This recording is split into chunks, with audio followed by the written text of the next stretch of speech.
36 जिल्हे, 36 बातम्या. News G9 Maharashtra. उत्तर तुमच्या प्रश्नांची.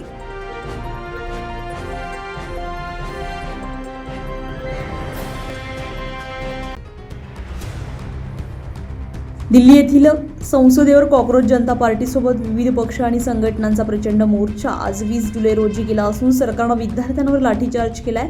त्यामुळे तीव्र निषेध नोंदवून या मोर्चामध्ये देशाचे शिक्षण मंत्री धर्मेंद्र प्रधान यांनी राजीनामा द्यावा ही प्रमुख मागणी करण्यात आली आहे. या आंदोलनात तिवसा तालुक्यातील विविध राजकीय पक्षांनी समर्थन देण्यासाठी तिवसा तहसीलदारांना निवेदन सादर करून धर्मेंद्र प्रधान यांचे राजीनाम्याची मागणी केली आहे. सोबतच लाठी हल्ल्याचा निषेध नोंदवला. तसेच राम मंदिरातील खरी चंदा चोर यांना तातडीने अटक करून जेरबंद करा ही मागणी करण्यात आली आहे. दोनही प्रश्न निकालात निघाले नाही तर आंदोलन तीव्र करण्याचा इशारा निवेदनाद्वारे देण्यात आला आहे. या प्रसंगी हुकुमशाही प्रवृत्ती असलेल्या केंद्र सरकार विरोधात दिलीप शापामोहन आणि देविदास निकाळजे यांनी तीव्र प्रतिक्रिया व्यक्त करून केंद्र सरकारला इशारा दिला आहे की येत्या काही काळात संपूर्ण देशात लोकशाही पुरस्कृत पक्ष आणि संघटना संविधान वाचवण्यासाठी संघर्ष करेल. या प्रतिनिधी मंडळात दिलीप शाहमोहन, प्रशिक शापामोहन, देविदास निकाळजे, सागर बहुते, संदीप दहाट, आशिष प्रशांत कांबळे ढोले, शिवा शापामोहन, सुदर्शन शापामोहन, अंकुश मेंढे, विनोदचंद्र शापामोहन, भास्कर काळेसर, तुषार पाटील, सुनील घोरमडे, कपिल मकेश्वर, नंदलाल मते, गजानन रामटेके असे असंख्य कार्यकर्त्यांनी सहभागी होऊन केंद्र सरकार आणि राज्य सरकारचे धोरणाविरोधात निषेध नोंदवून केंद्रीय शिक्षण मंत्री धर्मेंद्र प्रधान यांचे राजीनाम्याची मागणी करत दिल्ली संसदेवरील आंदोलनात समर्थन दर्शवलं.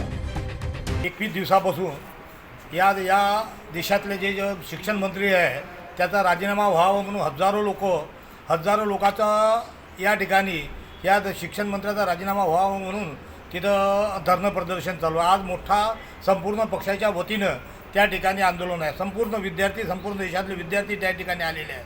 आज ह्या सरकार 21 दिवसापासून जे सामाजिक कार्यकर्ते आहे, जो सायंटिस्ट आहे, ज्यानं हजारो विद्यार्थ्यांना रोजगार दिलेला आहे, असा एक माणूस तो कितीतरी दिवसापासून 21 दिवसापासून उपोषणाला बसला. त्याच्या प्रकारचा कुठल्याही प्रकारची माणुसकी न दाखवता या गेंड्यासारख्या सरकारनं त्याला एका अमानुषकीय पद्धतीने उचलून नेले आणि एक दहशतवादी, हे विद्यार्थी दहशतवादी आहे असं म्हणून या महाराष्ट्रातला मुख्यमंत्री देवेंद्र फडणवीस बोलत आहे. मित्रांनो, आजचं जे सरकार आहे अत्यंत घातक सरकार आहे. हुकुमशाही पद्धतीचं सरकार आहे. आजच्या पद्धतीनं हे लोकशाही गुंडाळण्याचा प्रकार आहे. दहशतवादी हे विद्यार्थी दहशतवादी आज लोकशाहीच्या मार्गाने विद्यार्थी म्हणून राहिलेले आहे.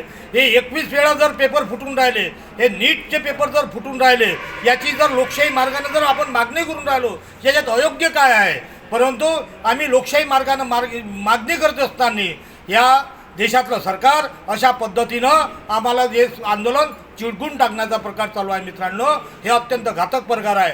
आज या आंदोलनाला पाठिंबा म्हणूनच आम्ही संपूर्ण पक्षाच्या वतीने एका सामाजिक कार्यकर्त्याच्या वतीने या ठिकाणी तहसीलदार साहेब तिवसा यांना आम्ही आज दिनांक दिलेला आहे, आज निवेदन दिलेलं आहे. आणि या सरकारचा आम्ही अशा कृत्याबद्दल, त्या वांगचूकबद्दल केलेल्या कृत्याबद्दल, त्या अभिजितच्या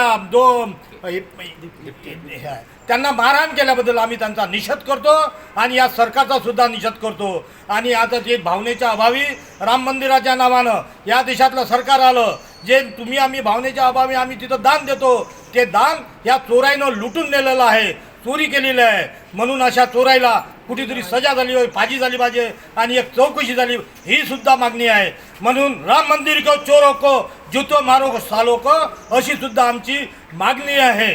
म्हणून आज या आंदोलनाला आमचा पाठिंबा म्हणून संपूर्ण सामाजिक कार्यकर्ते या ठिकाणी, संपूर्ण पक्षाचे कार्यकर्ते, विद्यार्थी संपूर्ण या ठिकाणी आलेलो. आज आमचा या आंदोलनाला या ठिकाणी पाठिंबा आहे आणि याचा निषेध करतो. त्या उचलून देणाऱ्या सरकारचा निषेध करतो भाजपचा. आज दिल्लीमध्ये कॉक्रोच जनता पार्टीच्या वतीनं आणि विविध संघटना आणि पक्षाच्या वतीनं या देशाच्या शिक्षण मंत्र्याचा राजीनामा मागण्यासाठी प्रचंड अशा प्रकारचा मोर्चा त्या ठिकाणी गेलेला आहे. आणि या मोर्चाला या तिवसा तालुक्यातील तमाम संघटना आणि पक्षाच्या कार्यकर्त्यांना पाठिंबा आहे.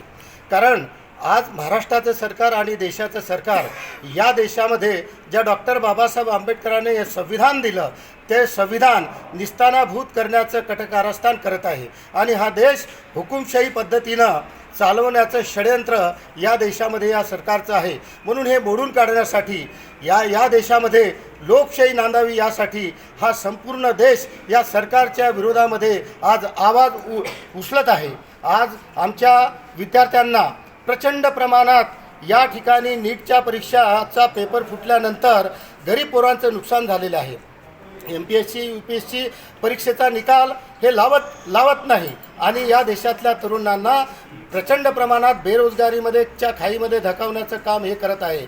खाजगीकरण आणि उदारीकरण आणि एकीकडे धर्मांधता, अंधश्रद्धा, जातीवाद या देशामध्ये प्रचंड प्रमाणात हे सरकार लादत आहे. येत्या कालखंडामध्ये जर या शिक्षण मंत्री धर्मेंद्र प्रधान यांनी राजीनामा दिला नाही तर हा संपूर्ण देश एक रस्त्यावर उतरणार आहे आणि या देशामध्ये नवीन स्वातंत्र्याची एक मागणी करणार आहे. हा इशारा या देशातील सर्व पक्ष या सरकारला देत आहे आणि त्याचाच एक भाग म्हणून आज तिवसा तहसीलदारांना राष्ट्रपतीच्या नावाने निवेदन दिलेलं आहे आणि इशारा दिलेला आहे. आता तरी या देशातलं मगरूर सरकार, हुकुमशाही सरकार जागं झालं पाहिजे आणि येत्या कालखंडामध्ये हा देश हा वाचला पाहिजे हीच अपेक्षा घेऊन या ठिकाणी आम्ही आलेलो आहोत. न्यूज GN महाराष्ट्रासाठी नंदकिशोर मते, तिवसा.